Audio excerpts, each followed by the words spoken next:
Aku tidak punya roti sedikit pun.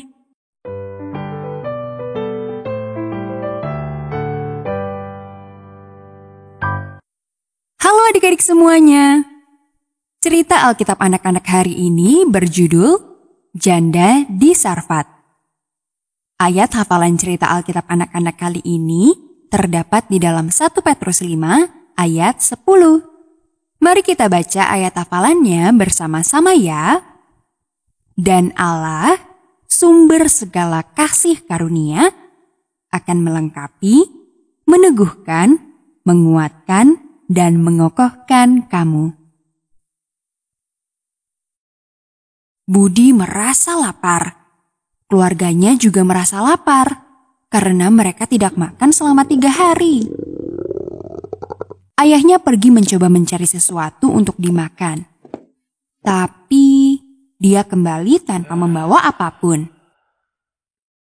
Nak, ayah minta maaf. Kata ayah. Tidak ada beras yang tersisa di desa kita. Sudah berbulan-bulan hujan tidak turun. Tanpa hujan, segala sesuatu tidak akan bertumbuh.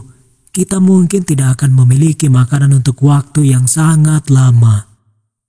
Tepat ketika mereka mengira mereka akan mati, Tuhan mengirimkan bantuan.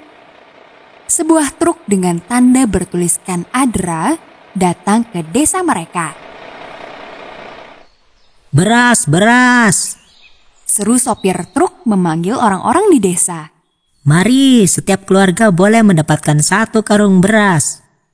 Akhirnya, setiap keluarga di desa itu memiliki cukup beras untuk dimakan beberapa hari ke depan. Dan ada lebih banyak truk Adra yang datang selama bulan-bulan selanjutnya sampai hujan turun di desa itu. Adik-adik, dahulu kala Tuhan juga memelihara Elia dengan caranya yang istimewa. Mari kita dengarkan ceritanya. Sudah berbulan-bulan hujan tidak turun di Israel. Ladang-ladang dengan tanaman yang tadinya hijau berubah menjadi coklat dan akhirnya mati. Pohon-pohon tak berdaun berdiri seperti kerangka di bawah langit yang panas. Sungai-sungai dan aliran-aliran air telah mengering. Bahkan sungai Kerit, tempat Elia bersembunyi dari Raja Ahab, telah mengering. Akan tetapi, Tuhan masih memelihara Elia. Pergilah ke Sarfat yang termasuk wilayah Sidon dan tinggallah di sana. Tuhan berkata kepada Elia, Aku telah memerintahkan seorang janda untuk memberi engkau makan. Jadi, Elia meninggalkan Israel dan melakukan perjalanan lebih dari 100 mil jauhnya ke negeri lain. Di sana, di pintu gerbang kota Sarfat, Elia bertemu dengan seorang janda yang sedang mengumpulkan kayu api. Maukah engkau membawakan aku sedikit air dalam kendi supaya aku minum? Elia bertanya kepadanya.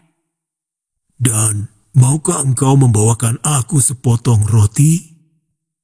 Wanita itu telah bersiap untuk pergi mengambil air. Tapi dia berhenti ketika Elia meminta roti. Aku tidak punya roti sedikit pun. Kata janda itu. Yang aku punya hanyalah segenggam tepung dalam tempayan dan sedikit minyak dalam buli-buli.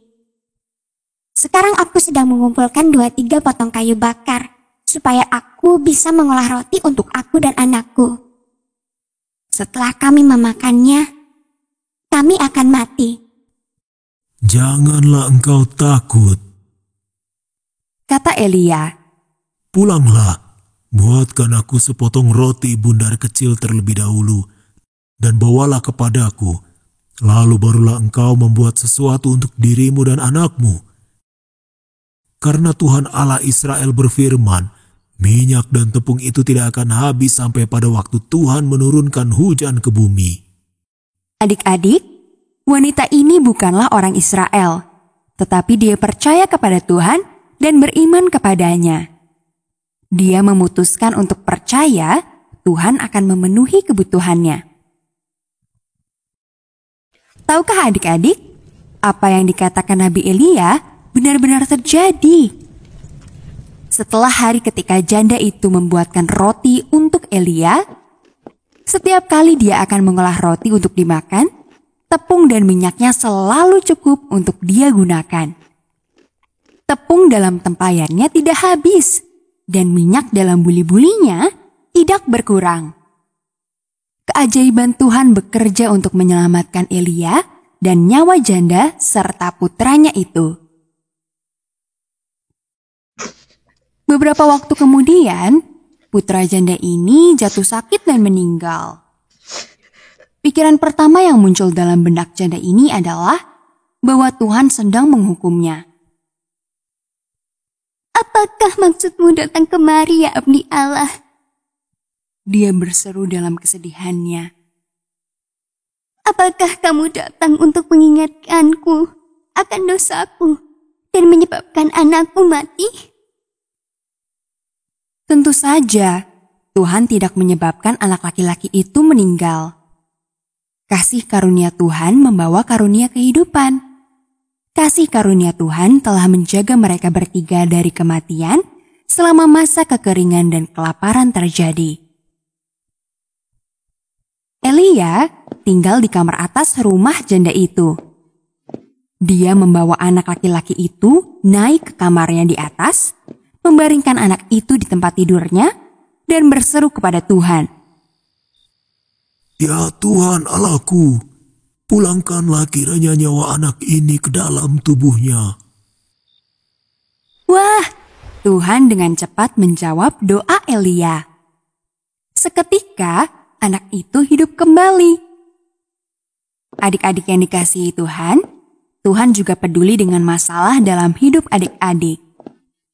Meskipun hal-hal buruk kadang-kadang terjadi dalam kehidupan adik-adik, Tuhan masih mencintai adik-adik. Tuhan ingin adik-adik percaya kepadanya.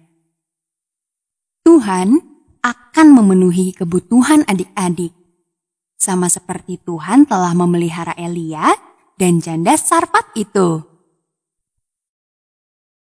Pelajaran yang dapat kita ambil dari cerita Alkitab anak-anak kali ini adalah, meskipun hal-hal buruk terjadi padaku, aku tahu Tuhan mengasihiku. Sampai jumpa di cerita Alkitab anak selanjutnya adik-adik. Tuhan Yesus memberkati kita semua.